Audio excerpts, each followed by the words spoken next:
free, yes, they're free. Your face I find, those charms by which my heart betrays. Ceci est très beau.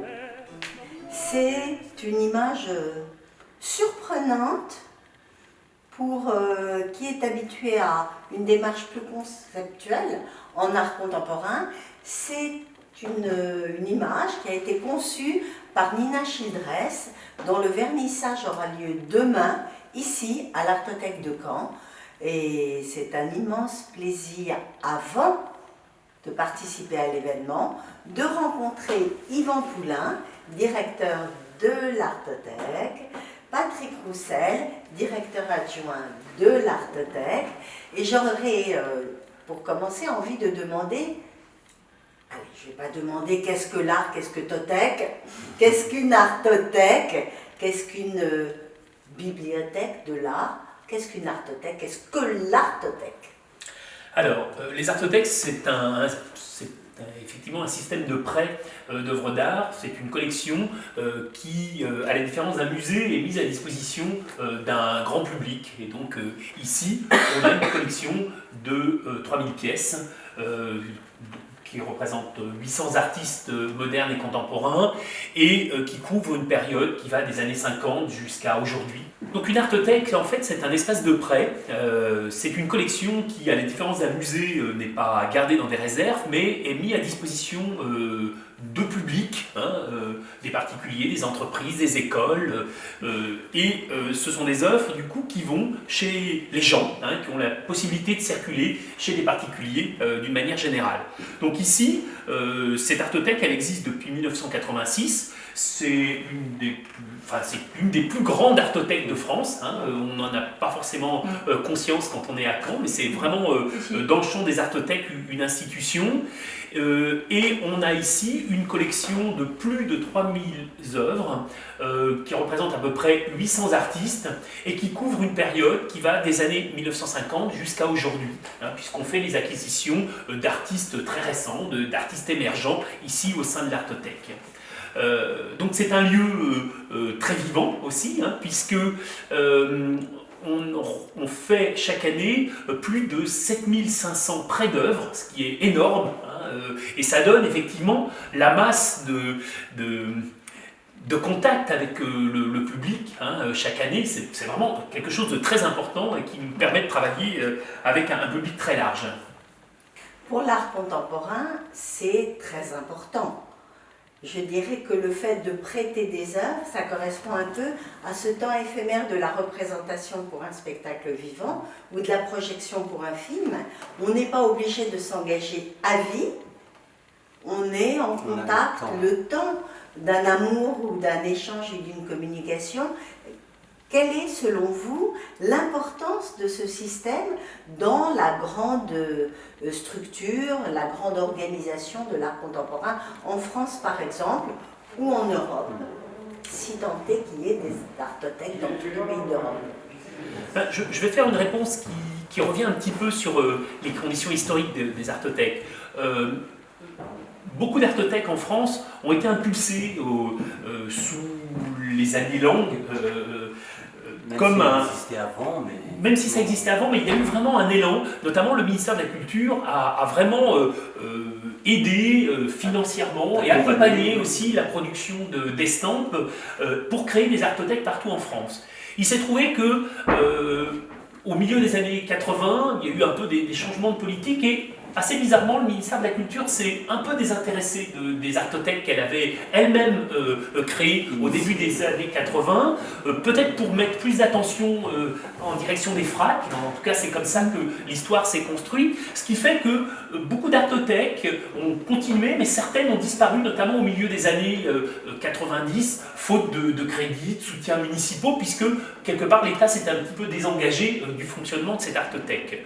Donc il y a eu comme ça à la fois un élan et puis un désamour un peu étrange sur lequel le ministère de la Culture est en train de revenir aujourd'hui parce qu'il se rend compte que ce sont des outils à destination du public qui sont extraordinaires et qui sont parfaitement efficients dans la rencontre à l'œuvre. La médiation, ouais.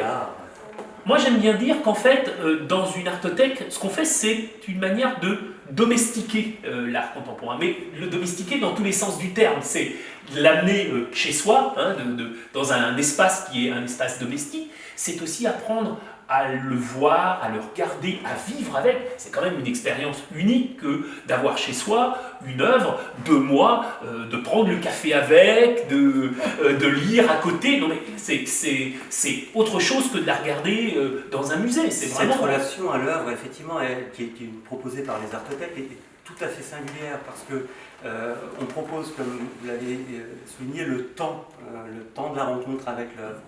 Et systématiquement, il va se passer des choses une fois que, quand on va venir choisir une œuvre. Déjà, il y a ce temps de choix qui va signifier beaucoup de choses.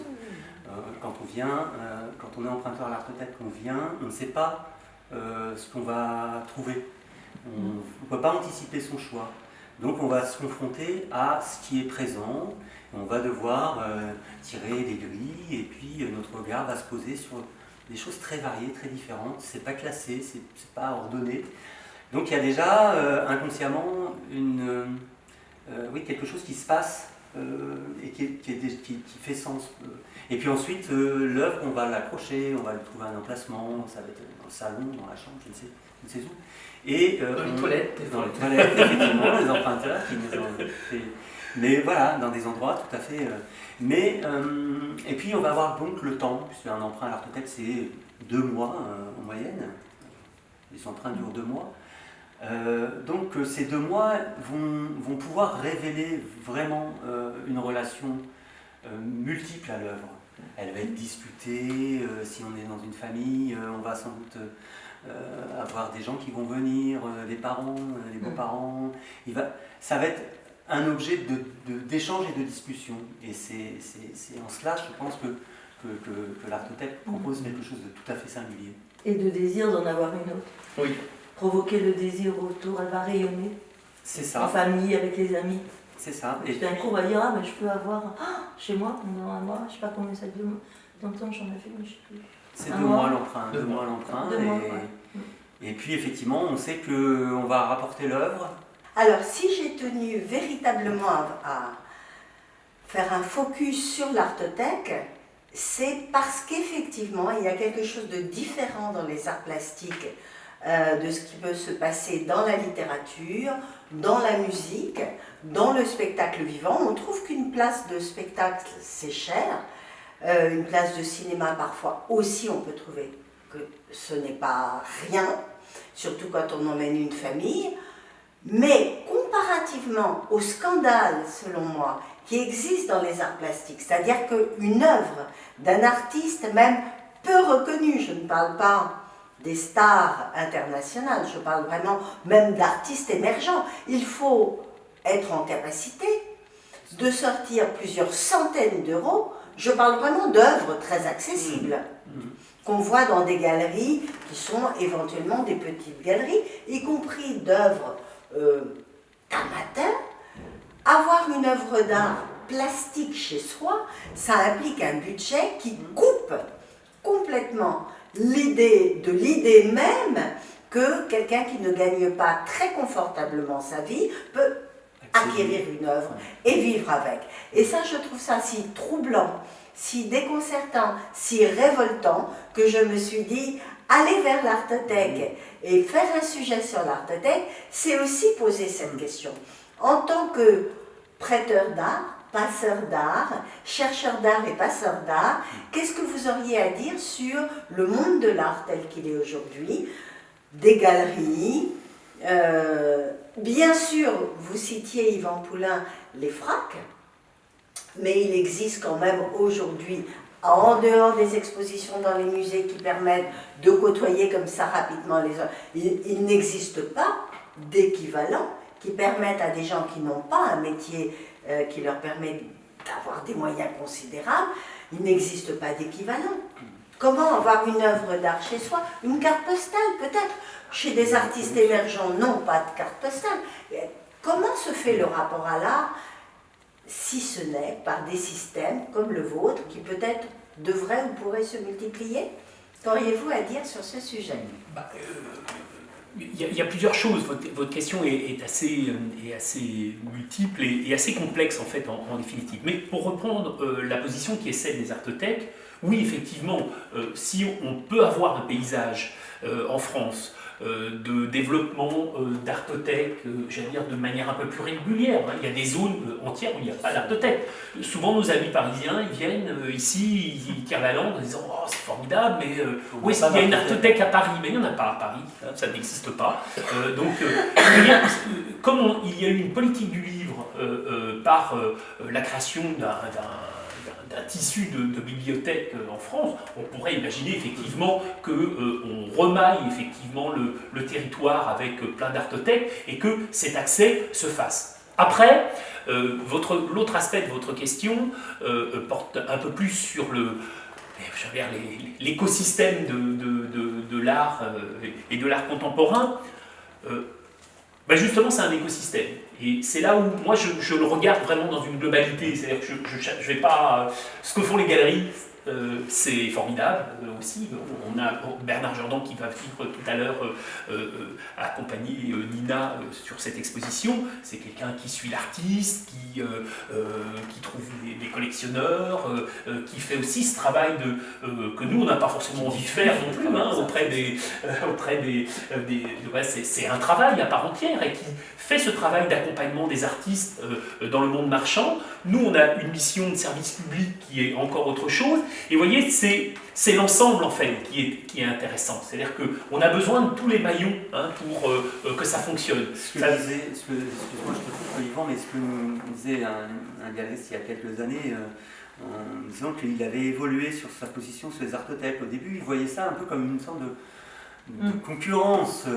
Et il s'est assez vite rendu compte que c'était absolument pas ça. Et qu'au contraire, on formait le travail qu'on fait au quotidien, qui peut effectivement être un travail de longue haleine, qui va prendre du temps, mais le travail qu'on fait au quotidien, de former effectivement ou accompagner le public, qui souvent n'a pas cette facilité, cette habitude de côtoyer, de rentrer dans les musées, de rentrer encore plus compliqué dans les galeries privées, etc. Donc ce travail de formation du regard n'est que bénéfique pour le système marchand d'un galeriste qui va dire en fait j'ai vu des gens qui sont venus me voir, ils ne seraient pas venus s'ils n'avaient pas eu cette expérience avec l'Artothèque. L'Artothèque a permis, par ce côté effectivement accessible financièrement, un abonnement à l'Artothèque ça coûte 68 €, on peut le dire, c'est pour un an, un particulier avec 68 € va pouvoir jouir pendant un an de la présence de 12 œuvres réparties donc tous les 2 mois, donc avec cette idée de rotation, que ce soit une œuvre, je parlais de ta pièce, ou je ne sais pas si je l'ai cité tout à l'heure, mais Soulage, ou bien d'un artiste Antoine Girard, voilà, c'est exactement la même chose, on ne fait pas de différence, le format ne compte pas, c'est une œuvre, que ce soit une signature prestigieuse entre guillemets ou moins connue, voilà. Donc cette dimension accessible financièrement, effectivement, permet à un public qui n'a pas les moyens, qui n'a pas ni l'habitude ni forcément les moyens financiers de se faire plaisir en achetant des œuvres à des artistes ou à des galeries, et bien progressivement de se forger un regard et peut-être ensuite de passer le pas. Et ça arrive, je ne vais pas dire que ça arrive tous les jours, mais régulièrement que des emprunteurs reviennent en nous disant écoutez, là, cette œuvre-là, comme je le disais tout à l'heure, je m'en sépare avec contre-cœur. Est-ce que je peux l'acheter ? La première question qu'ils nous posent, la réponse c'est non, on ne peut pas, on n'est pas une galerie, on ne revend pas, les œuvres sont achetées avec des fonds publics, elles acquièrent donc ce statut d'inaliénabilité qui fait qu'on ne peut pas revendre les œuvres. En revanche, comme il s'agit pour beaucoup d'œuvres de la collection d'œuvres multiples, d'estampes, d'œuvres originales multiples, on a permis à plusieurs personnes, parfois, de faire un premier pas vers un début de collection.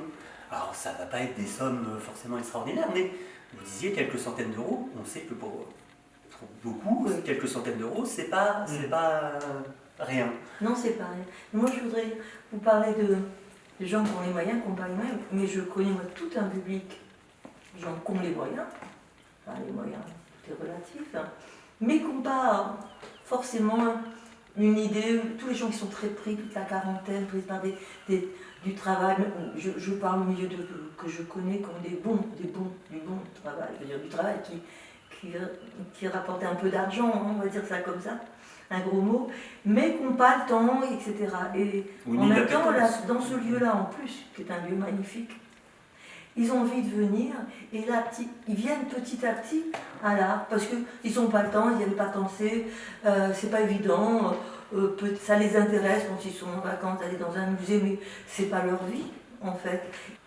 Et il y a un autre aspect, j'allais dire, puisqu'on était aussi sur cet écosystème, il y a quelque chose aussi qui est important dans cette artothèque-ci et dans beaucoup d'autres artothèques en France, c'est qu'on n'est pas seulement un espace de prêt non plus. C'est-à-dire que ça, c'est effectivement, j'allais dire, la base de notre travail, c'est la collection, sa circulation, sa relation au public. Mais ici, dès 1986, dès le début, le travail de prêt a été associé à un travail de production d'exposition. Et là, il y a aussi quelque chose de très important qui est mené dans notre artothèque, c'est qu'on invite des artistes, on les accompagne, on construit des projets avec eux, on produit des œuvres, on en fait la communication, on en fait toute la médiation, hein, et on apporte aussi la connaissance de ce travail dans une actualité, dans un projet artistique qu'on défend à l'année avec des actes qui nous tiennent à cœur et qu'on essaie d'amener au public. Et la collection, elle n'est pas séparée de cette activité exposition.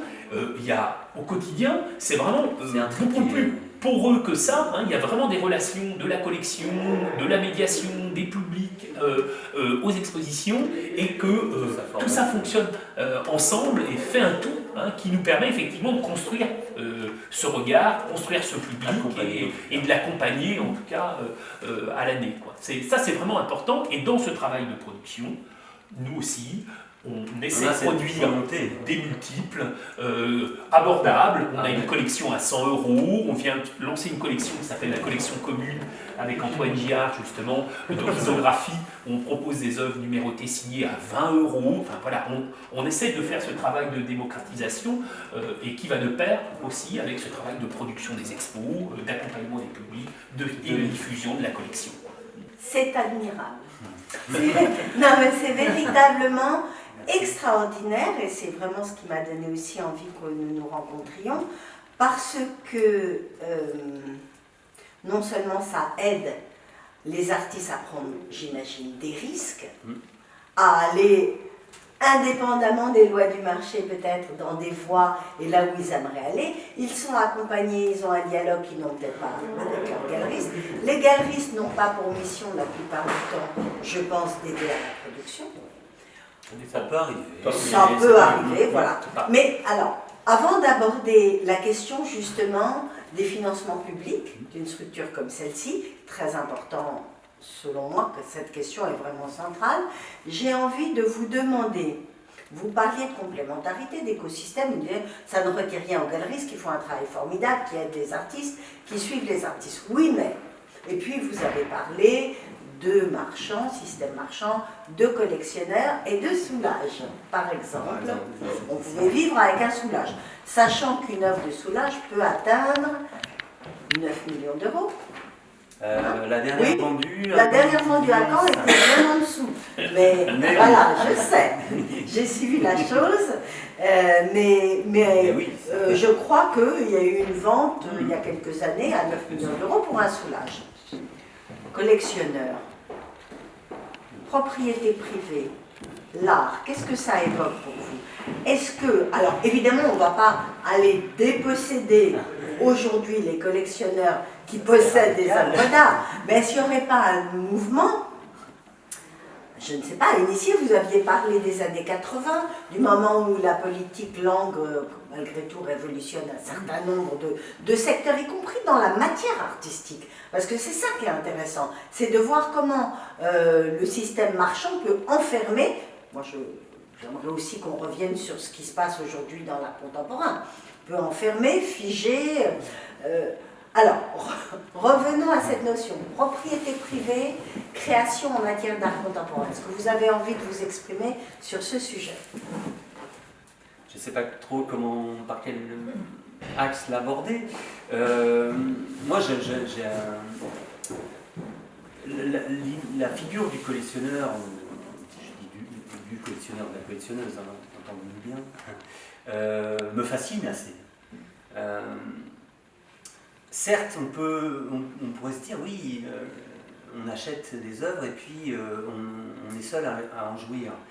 Je relativiserai quand même parce qu'on a de plus en plus à faire et on voit de plus en plus d'expositions qui sont aussi qui portent un regard sur la façon dont un individu qui se nomme collectionneur construit sa collection et qui va d'une certaine manière autoriser par cette exposition un public plus large à bénéficier quand même malgré tout d'une jouissance de l'œuvre. Ça me fascine aussi parce que il y a plein de cas de figure. Hein, on ne peut pas mettre tout le monde dans sur le même profil. Mais cette idée de ne pas pouvoir s'empêcher d'acheter des œuvres, je sais que moi, si j'avais des moyens conséquents, je pense que je serais atteint de cette... Tu serais atteint de cette... aussi. C'est pas une maladie, mais oui, ça me fascine d'une certaine manière de me dire comment on constitue une collection, qu'est-ce qui enclenche le désir de collection, comment on évolue dans sa propre collection. Alors je ne sais pas si je réponds un peu à cette complètement, parce que question justement par la positive, et non, voilà. Et par rapport à la collection publique, nous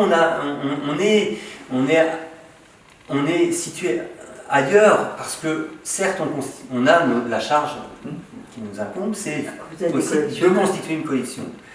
Mais ce n'est pas notre collection. Alors des fois c'est compliqué de faire la séparation entre nos propres envies, nos goûts, nos intérêts.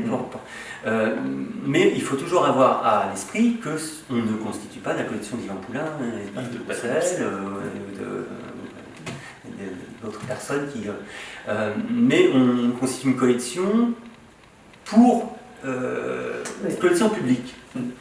Donc une collection qui va sans doute être beaucoup plus ouverte, avec évidemment toujours le critère de la pertinence et du choix opéré pour faire ces acquisitions, mais somme toute une collection qui va élargir, et ça répond d'ailleurs au départ aux objectifs des artothèques, constituer des collections pour un public qui va pour la plupart faire sa première entrée dans ce grand secteur qui est l'art visuel et l'art moderne et contemporain.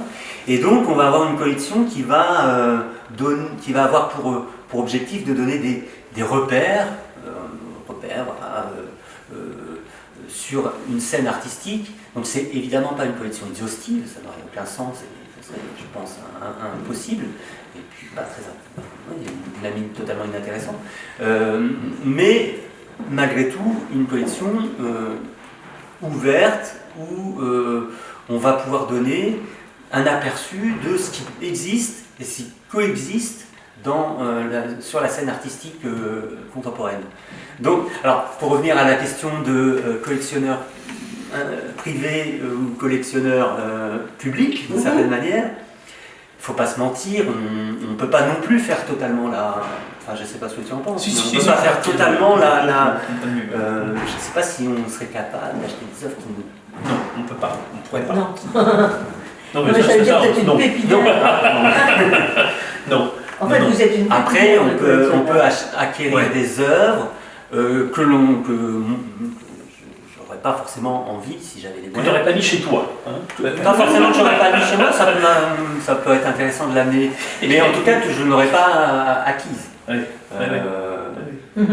Bon, je ne sais pas si c'est... Et puis aujourd'hui, par exemple, là on est moi j'arrive, par exemple, je suis héritier aussi d'une collection qui a son histoire, qui a fait ses choix, etc. Et donc, par exemple, dans les choix que je peux opérer avec Patrick sur des activations aujourd'hui, la collection et ce qu'elle est, c'est déjà un élément de départ. C'est-à-dire que je vais pas, par exemple, on va consolider des ensembles d'artistes ou de thèmes qu'on a déjà en se disant tiens, ça, celui-là il nous manque. Hein, ça peut comme un collectionneur de coquillages, hein, en disant tiens, des fois celui-là on n'a pas cette pièce-là. Et elle est intéressante dans cet ensemble, ce corpus général qui est la collection. Donc la collection détermine aussi la collection. Il y a un moment où effectivement on construit avec elle, on l'amende, c'est un peu comme un arbuste dans lequel on vient faire des petits greffons et puis petit à petit on a un bel arbre. C'est un peu comme ça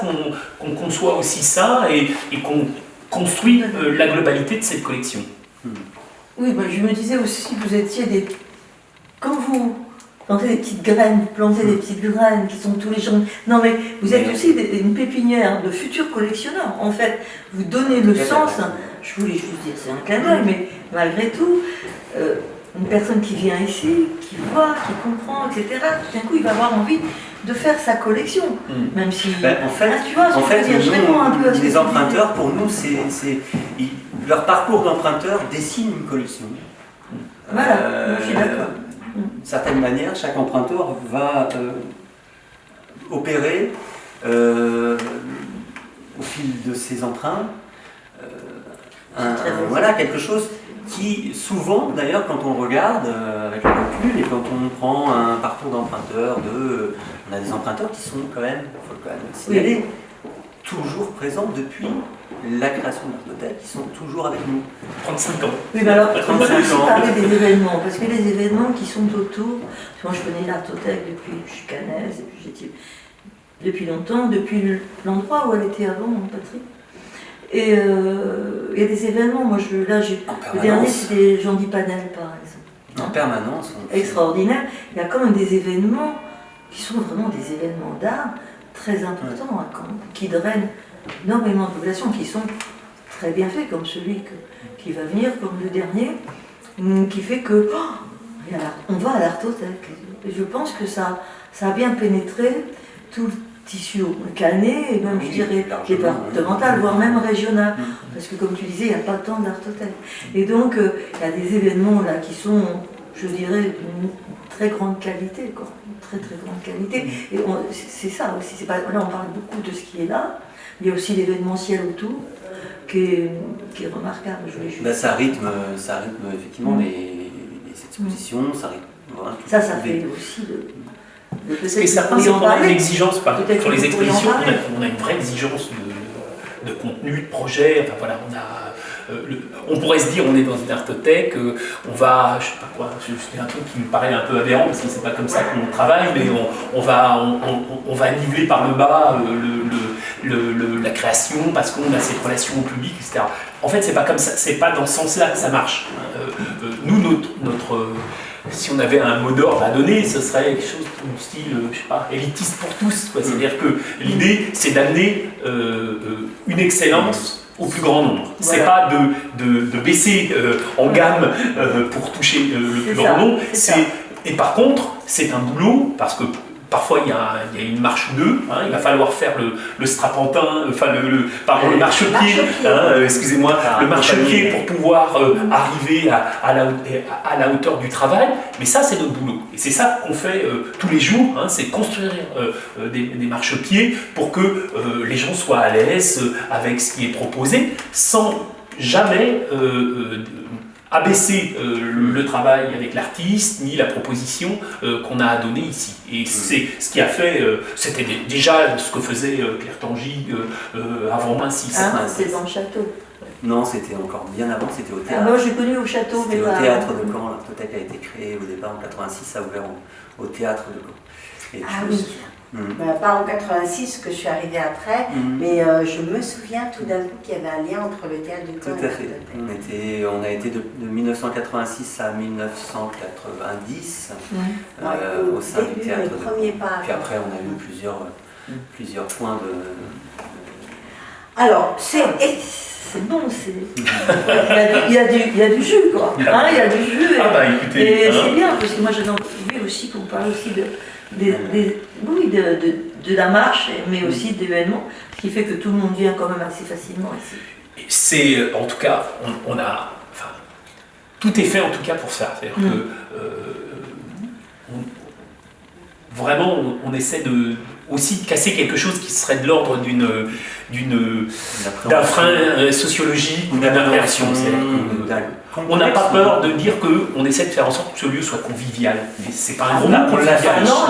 On l'affiche très ouvertement. Dès l'entrée, sur les vitres de l'Artothèque, quand on est à l'extérieur et qu'on arrive sur le parvis, on voit bienvenue.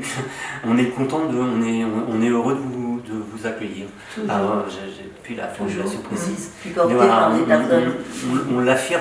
Oui, mais parce tu le portes bien. Parce que c'est vraiment ça. On prend soin effectivement qu'on accueille un artiste, un professionnel ou un groupe de stagiaires ou des enfants de maternelle. C'est la même exigence d'accueil et d'accompagnement. Alors moi je trouve ça extraordinaire parce que très franchement je suis surprise et je n'arrive pas à accepter cette dimension donc marchande dans l'art contemporain, sachant que dans la danse contemporaine, encore dans le théâtre, il existe le théâtre de boulevard, le théâtre privé, mais dans la danse, chez nous, ça n'existe pas. Donc je suis une artiste formée et complètement conditionnée par le rapport au service public, quitte à parfois être dans le grand dénuement, comprendre qu'il y a vraiment tout un travail quand même pour que la création artistique soit moins misérable, parce que la danse contemporaine comporte aussi des tas de... Peut-être aussi du fait qu'il n'y a pas de mécénat quasiment pour la danse contemporaine. Bref, cette question me taraude et m'envahit absolument. Alors, pour après, il y a une l'apprendre... grande différence quand même. On n'a pas évoqué ça, mais c'est quand même aussi quelque chose qui doit être pris en compte entre le spectacle vivant et les arts plastiques. C'est que dans les arts plastiques, il n'y a pas de système d'intermittence. Donc, si vous voulez aujourd'hui, et en plus, il y a un système d'aide sociale pour les artistes qui est j'allais dire nul, qui est inexistante, qui est très mauvais. Pour avoir une sécurité sociale, une protection, une rémunération quand vous ne travaillez pas. Dans le spectacle vivant, quand vous êtes à l'arrêt pour travailler, eh bien vous avez quand même votre intermittence qui prend en compte ça, et ça n'existe pas. Donc, et c'est un vrai problème. Il y a eu d'ailleurs, il y a à peu près 2 ans de ça maintenant, un rapport qui s'appelle le rapport Racine, qui a été déposé au ministère de la Culture, qui pointe justement les défaillances des artistes, des auteurs, que ce soit dans les arts plastiques, mais aussi dans la bande dessinée, dans l'illustration, etc. C'est une catastrophe d'un point de vue social, et ça ne permet pas effectivement à des artistes de travailler dans la durée. Donc, quelque part, c'est là où je vais revenir aussi sur la question des galeries, quelque part, alors même si c'est une minorité, et ça ne touche pas, mais ça permet effectivement à chacun aussi d'avoir une vitrine, d'avoir des revenus, et ça quelque part peut faire fonctionner aussi les caisses de la maison des artistes, etc. Donc, mais c'est un système qui est encore balbutiant. Il y a encore peu de temps, donner une rémunération à un artiste plasticien pour exposer dans un lieu, ça paraît, et il y a encore plein d'endroits où ça n'existe pas, ça paraît complètement aberrant, et pourtant, comment ils mangent ces artistes, comment ils vivent, il faut bien qu'il y ait un moment, quelque chose aussi, il faut aussi parler de cette question d'argent, et nous c'est quelque chose par exemple, auquel on ne transige pas. Les artistes qui sont invités à l'Artothèque sont rétribués. J'étais dans une autre région avant d'être en Normandie, j'étais en Occitanie, et on avait fait une enquête sur les revenus artistiques des artistes de la région. Et du coup, on en avait tiré un revenu annuel moyen pour les artistes plasticiens. Le revenu, c'était pour Midi-Pyrénées, mais je pense qu'on pourrait retrouver à peu près la même chose en Normandie, c'était 425 € annuel, en moyenne. Alors ça veut dire que certains en avaient plus, d'autres moins, et ça vous donne, ce sont des revenus annuels, hein, ce ne sont pas des revenus mensuels. Donc tout le reste, c'est de la régie, des ateliers, un truc de prof. Bon, c'est ça en fait, hein. Mais c'est rien, 400. Enfin, vous voyez, c'est comment on vit avec ça aujourd'hui et comment on peut.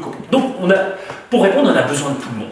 C'est que tant que le système n'est pas réformé, j'allais dire, tant qu'on ne peut pas vraiment appuyer la rémunération des artistes-auteurs, j'allais dire encore heureux qu'il y ait des galeries, encore heureux qu'il y ait des centres d'art et que quelque part tout ça fait un semblant, avec bien sûr la question des inégalités entre les uns et les autres. C'est là où effectivement le système fonctionne mal, mais bon, disons que sans les galeries, ce serait encore pire, j'allais dire. La situation serait encore bien plus désastreuse pour les artistes-auteurs. Est-ce que vous savez à quand remonte, en Europe par exemple, la première galerie? Galerie privée. Hein. Galerie privée. Bon, je pense. Non pas le château de telle ou telle, non pas telle église, mais une galerie privée. Ah, tu le sais, toi.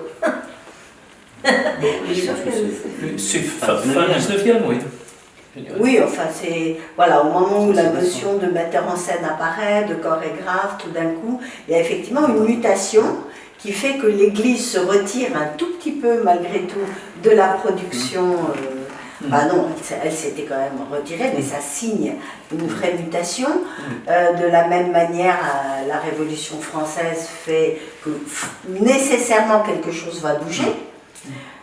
Mais est-ce que, somme toute, on n'est pas quand même dans la continuité par rapport à ce que, toute proportion gardée, les Médicis peuvent avoir fait vis-à-vis de l'art contemporain? C'était quand même des banquiers.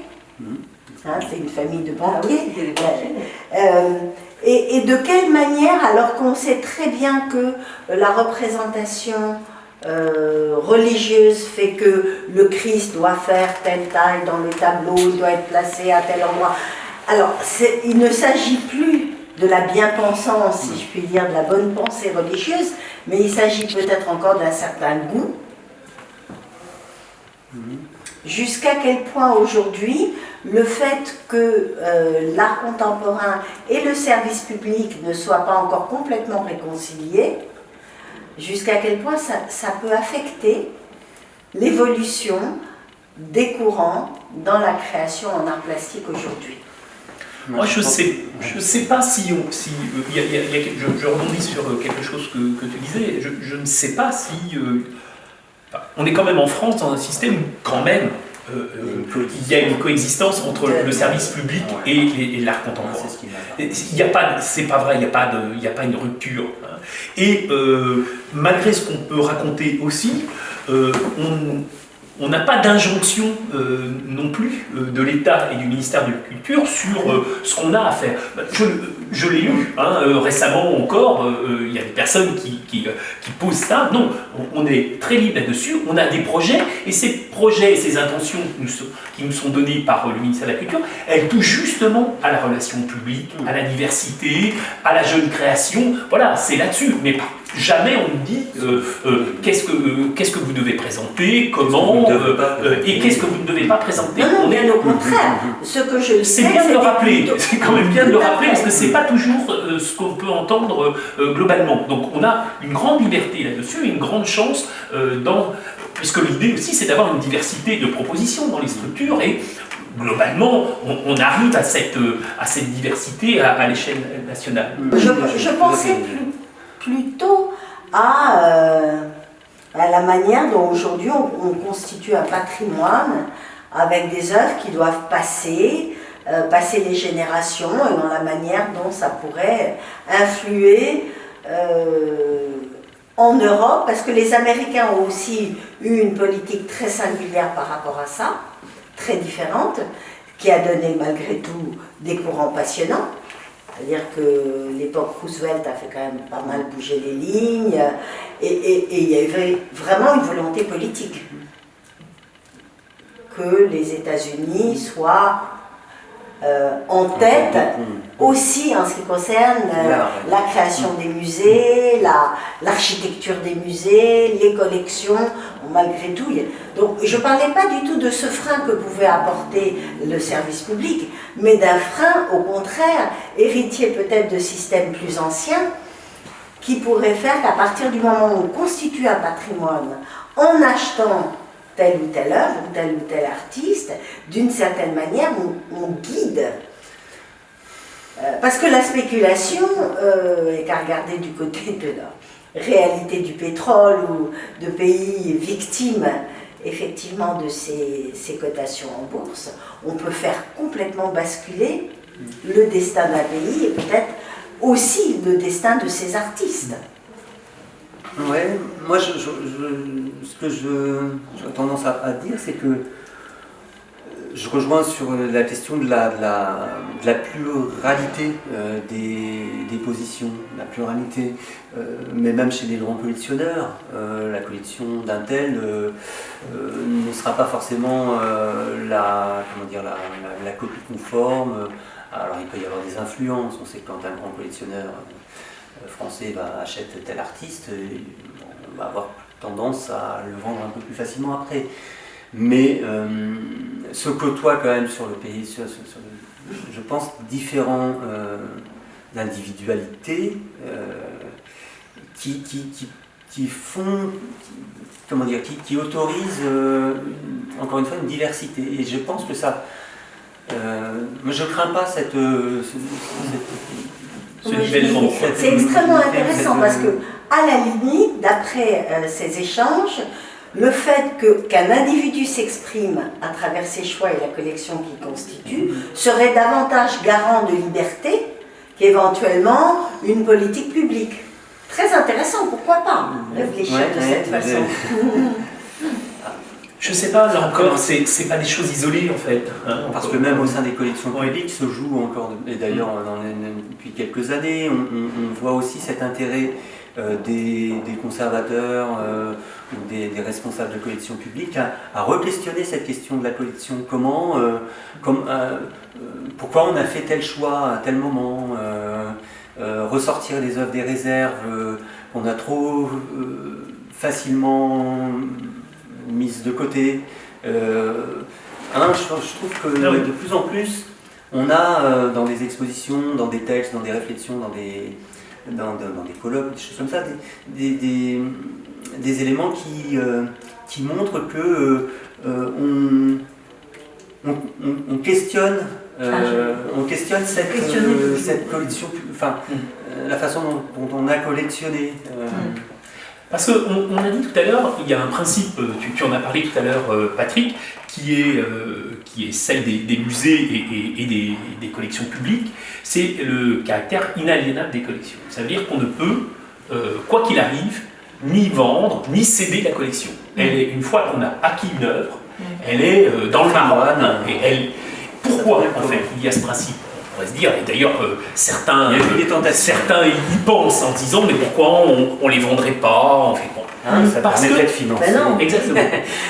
Parce qu'en fait, une collection, elle acquiert elle est constituée à un moment donné et elle est quelque part le reflet des goûts d'une époque, des goûts d'un conservateur.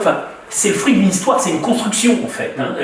Et quelque part, au-delà des œuvres qui sont choisies, il y a aussi le reflet d'une époque, d'un goût, d'une pensée, de préoccupations. Et c'est un objet historique qu'il faut garder comme tel. C'est-à-dire que, y compris dans les choix plus ou moins réussis, parce que des fois, on investit sur l'avenir, puis des fois, c'est pas ça, puis on se dit, mais qu'est-ce qui lui a appris d'acheter ça? Et franchement, mais oui, s'il l'a fait, c'est aussi un goût, et ce goût, il s'est construit dans un moment donné. Et ça, c'est hyper important de garder ça dans une collection.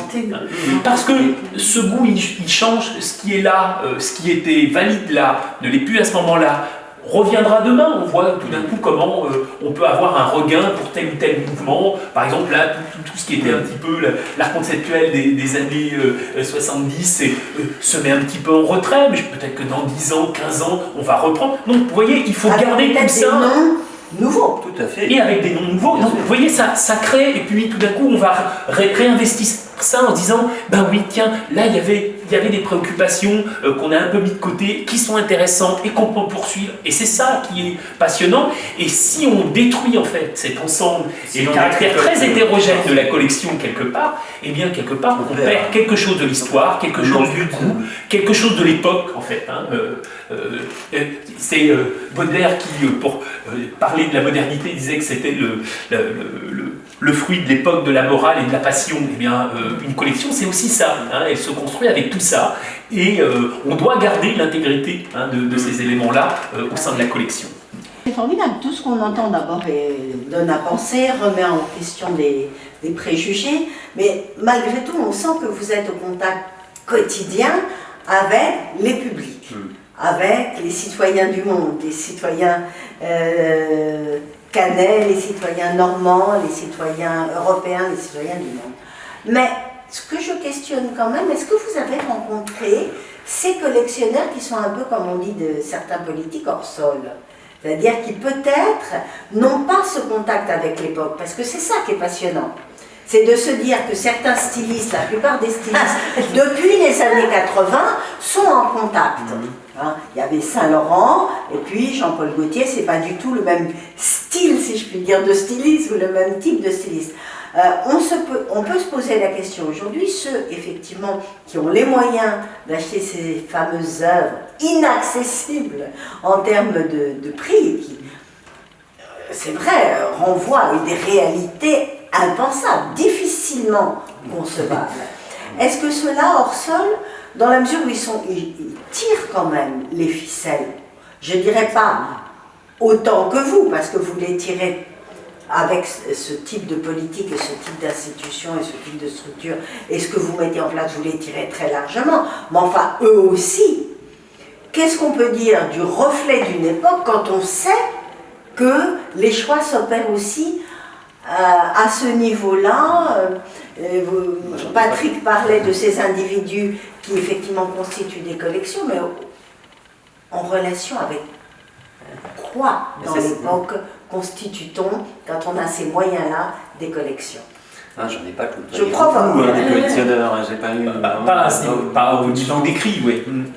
J'ai eu la chance de travailler, et notamment de présenter ici à l'Artothèque pour les 30 ans de l'Artothèque. On avait souhaité précisément travailler sur la question de la collection de l'Artothèque, mais plus largement la collection du rapport à l'œuvre.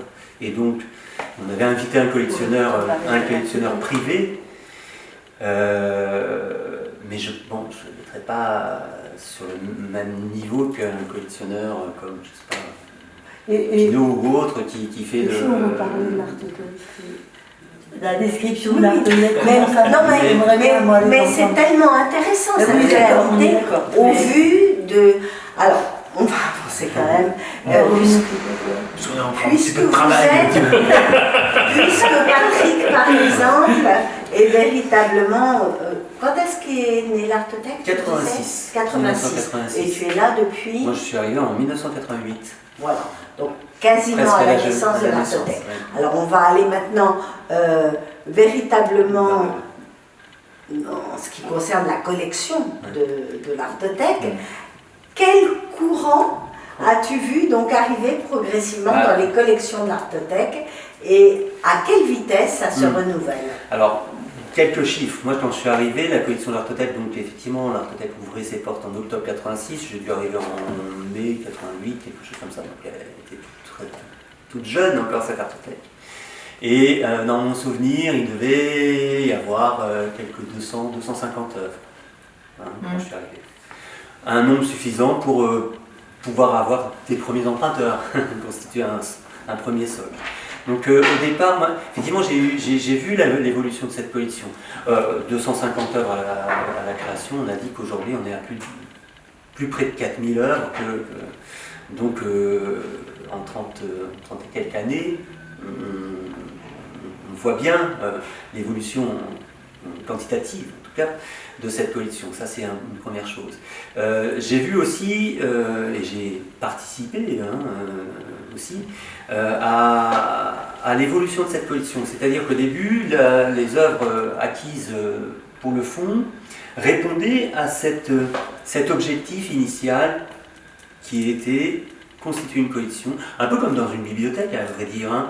Dans une bibliothèque, on va essayer d'avoir une collection, un ensemble d'ouvrages assez représentatif d'une réalité, d'une scène littéraire, etc. Donc au début, la collection, c'était ça. Elle s'est constituée vraiment avec des ensembles représentatifs des principaux mouvements artistiques qui avaient marqué un peu ces années, depuis les années 50 comme disait Yvan, hein, c'est un peu les œuvres les plus anciennes, voilà, je disais École de Paris, hein, jusqu'à voilà, après on est passé, je sais pas, je pensais effectivement au mouvement support-surface, la figuration Donc, narrative. simultanément, par exemple, support-surface apparaît, l'Artothèque récupère des œuvres. Non, c'était postérieur. Oui. C'est-à-dire que les premières acquisitions c'est 86, support-surface c'est plutôt 70, 15, enfin grosso modo. Hein, mais l'idée c'était voilà, de constituer cette collection avec cet objectif de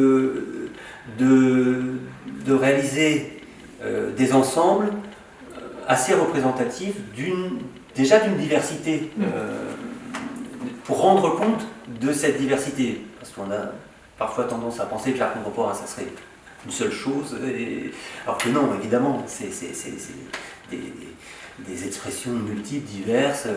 Donc, voilà, donc je parle de figuration narrative, figuration libre, voilà. Donc on avait comme ça cet objectif un peu historique.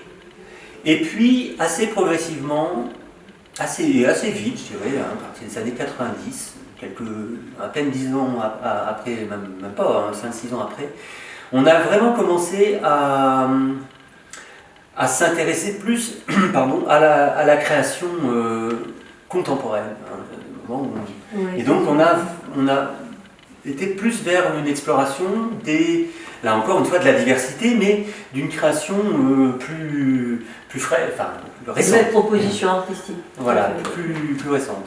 Et c'est un peu comme ça qu'on continue, hein, ce qui ne nous empêche pas, quand les opportunités se présentent, de faire rentrer de nouveau dans la collection des œuvres historiques. Hein, on l'a fait récemment avec les œuvres d'un artiste qui a fait partie du mouvement Cobra, par exemple, avec Alechinsky et autres. Même si le mouvement Cobra est déjà bien représenté dans le fond, avec, je ne sais pas, entre Alechinsky, Apple, Asghariorn ou autres, on a un ensemble assez conséquent de ce mouvement-là. Donc on pourrait se dire, bon, mais il peut arriver qu'une occasion se présente et qu'on se dise, on peut... Après, il y a des critères qui sont importants, c'est aussi on revient à la question du marché, mais voilà, évidemment, aujourd'hui, il est plus difficile d'acquérir des œuvres de support surface. Enfin, c'est pas plus difficile dans le sens, c'est facile. On connaît les galeries et les éditeurs qui les défendent, qui continuent à les présenter. Mais évidemment, ça devient plus rare. Les artistes c'est pas la même économie. Les artistes ont pris une cote certaine, et donc évidemment, le prix sur le marché joue aussi. Hein, donc voilà, c'est un peu l'évolution de cette collection, pour donner quelques points comme ça, serait un peu cette progression, ce mouvement-là plutôt. Quels sont les mouvements artistiques récents que vous constatez dans l'art contemporain? Est-ce qu'il y a vraiment des mouvements aujourd'hui? Dans le sens d'un mouvement établi? S'ils existent toujours, ou les tendances? Est-ce que vous avez, ou je me trompe peut-être, une vocation aussi vous vous êtes donné une vocation de résidence d'artiste? Ah oui, je savais, je pensais qu'il y avait le FRAC, mais vous aussi, vous faites des résidences d'artistes, comme toi, enfin, Oui. En fait, La production, c'est... il me semble que c'est bien, oui. Alors, on a un accueil même, puisqu'on a notamment une salle d'espace, on a un espace en bas qui est un peu plus dédié à ça. Et par exemple, là, actuellement, on a une jeune fille qui s'appelle Lorraine Plé, qu'on a choisie, où il y a un appel à la candidature chaque année, et qui vient passer 3 mois ici. Donc la galerie d'expo, l'espace d'exposition est transformé en atelier actuellement, elle y travaille, et elle va produire des pièces. Elle bénéficie d'une bourse de travail, une bourse de production et une rémunération. L'Artothèque va la mettre en contact avec une critique qui va produire un texte critique sur le travail. Donc c'est c'est une dimension qui est assez récente, puisque on a mis en place depuis qu'on est installé ici dans le Palais Ducal, c'est-à-dire depuis 2013. Et je crois que Lorraine, ça doit être la 12e ou la 13e. Les résidences, donc, qui sont effectivement destinées, comme Yvan l'a signalé, très jeune créateur. Donc c'est avec un partenariat avec les âmes, l'école supérieure d'art immédiat en Cherbourg. Lorraine a été diplômée en juin dernier, dans le contexte de la crise, mais elle est toute fraîchement diplômée de l'école des Beaux-Arts. Elle sort de l'école des Beaux-Arts. Les étudiants qui sortent d'une école se retrouvent souvent sans atelier, sans espace de travail, sans moyens pour vivre. Donc nous, à notre mesure, évidemment on ne solutionne pas toute cette problématique, mais le fait d'accueillir ici en résidence une jeune artiste sur cette temporalité, lui donner l'accompagnement de l'équipe, des échanges qui vont être réalisés au cours de cette résidence, la présence du public, les événements qui vont ponctuer cette résidence, tout ça, là encore, participe à cette relation, cette mise en relation qu'on évoquait tout à l'heure, au début de l'œuvre et du public. Donc, oui. Jean Leloup, il est venu, on a eu des éditions et on est assez fiers souvent de voir que nos résidents, après, je ne dis pas que c'est la résidence de l'Artothèque qui a tout fait, mais ça a contribué sans doute à une visibilité sur la scène artistique. Sur les 12-13 qu'on a reçus, on a vraiment continué, on a développé des carrières nationales. Bien sûr, ça rejoint ce que tu disais, que les artistes ont besoin aussi de lieux pour les accueillir, pour travailler, parce qu'ils ne sont pas non plus... C'est difficile même pour les gens. Bien sûr. Donc mouvement, tendance, mouvement, plaisir, ça c'est vraiment compliqué parce que, alors on pourrait dire, oui évidemment les artistes questionnent la société dans laquelle ils évoluent, donc les problématiques inhérentes à notre monde contemporain se retrouvent de fait dans les préoccupations et dans les réalisations des plasticiens. Certes, parfois alors la technique, moi, que ce soit par la peinture, la photographie, l'installation, la vidéo, ou les techniques, nouvelles technologies, mais en tout cas sur les préoccupations, mais c'est pas univoque, dans le sens où il y a évidemment des artistes qui s'intéressent à ces questions écologiques, ou à d'autres sujets très prégnants de notre monde, la question de la présence, de la saturation des images. Il y a plein... mais il n'y a pas une tendance structurante actuellement. Moi j'ai du mal à répondre à ça. Non, peut-être ce qui... il va des arts plastiques comme des autres arts. Il y a des fois des effets de balancier qu'on peut noter. Je serais tenté de dire que peut-être après une période un petit peu de... Parce que Internet arrivait, etc. Peut-être un art qui s'était un petit peu dématérialisé dans les années 90-2000.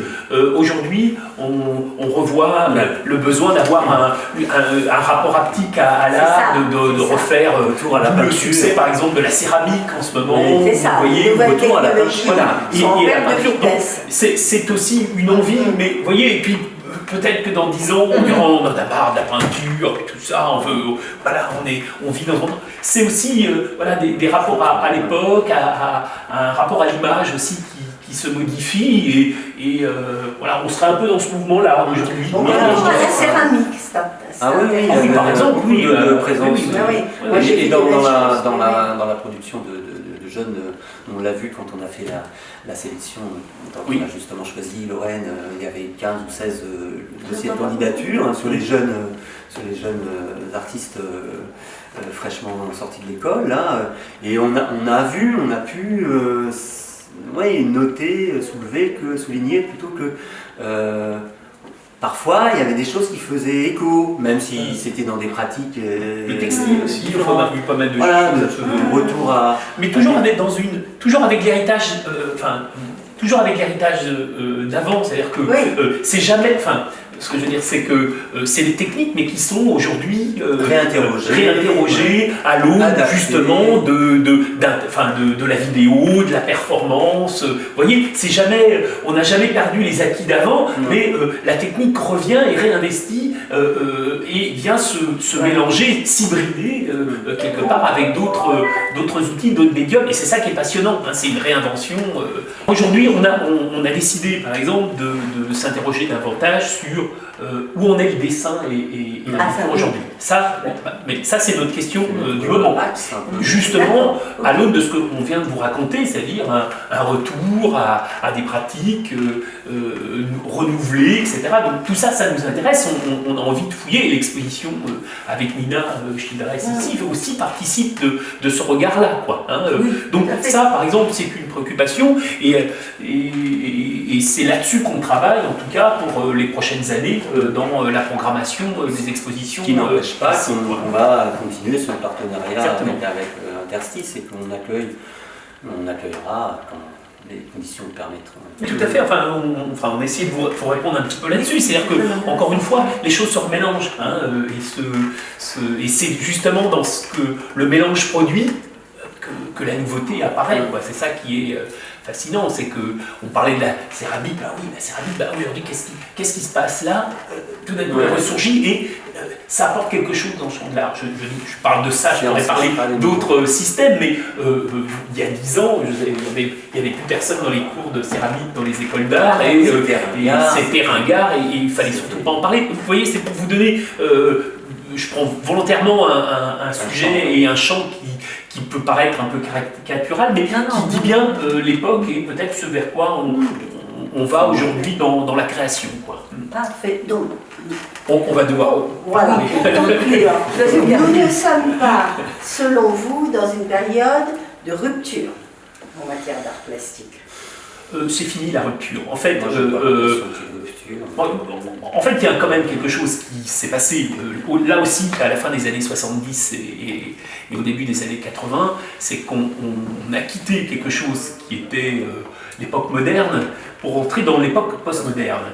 Et justement, une des caractéristiques de cette postmodernité, c'est que après la chute des grands récits, en gros, on n'est plus complètement dans une construction linéaire, en tout cas qui se présentait comme linéaire, mais que, au contraire, on fait peut-être davantage appel à la citation, à la référence, à l'hybridation, et ça fait qu'on est moins enfermé dans des avant-gardes et dans des mouvements, et j'allais dire que quelque part on a une scène qui est peut-être plus élargie à destination des artistes. Et ça change aussi dans la question que vous me posez, j'allais dire, quelque part on n'en est plus là, Alors on peut le regretter ou pas, mais peut-être qu'on peut se dire c'était bien quand il y avait des grands mouvements, les années 20, l'abstraction. Ça donne les repères, mais voilà, ça donne aussi une grande liberté aux artistes pour travailler, et c'est cette liberté-là qui est vraiment essentielle, quoi. Et donc, pour terminer, il fallait vraiment en parler, les financements de l'Artothèque. L'Artothèque a été souhaitée, la création de l'Artothèque a été portée par une volonté municipale, donc dès le début il y a l'accompagnement de la ville de Caen. Donc principalement c'est la ville de Caen qui finance en